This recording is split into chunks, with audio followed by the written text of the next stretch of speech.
প্রাণপ্রিয়, সবসময় তুমি আমার কল্পনাতেই থাকো, আমার একদম কাছে নীরবে রাতে, আমার নিঃশ্বাসের পাশে। চোখ বন্ধ করলেই যেন আমি তোমার ছোঁয়া পাই। মনে হয় স্বপ্নের ভেতরে তুমি আমার জড়িয়ে আছো।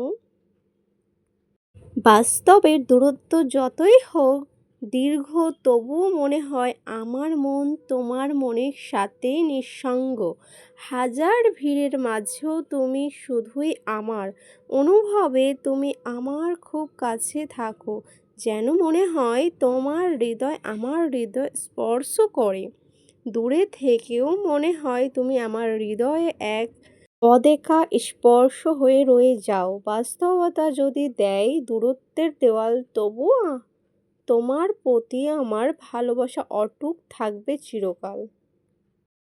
কতবার অভিমান করেছি, সব কিছু গুছিয়ে বুঝিয়ে বলেছি, প্রতিবার ভেবেছি এইবার হয়তো বুঝবে, কিন্তু প্রতিবার আমার ভাবনা উল্টোটা হয়েছে। প্রতিবারই বুঝিয়ে দিয়েছ আমার অভিমান তোমার কাছে তেমন কোনো মূল্য রাখে না।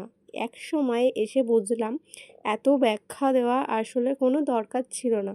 কারণ সমস্যা অভিমানে না, সমস্যা ভুল মানুষের কাছে প্রত্যাশা করা, আর সেই ভুল প্রত্যাশায় আমার সব কষ্টের আসল কারণ।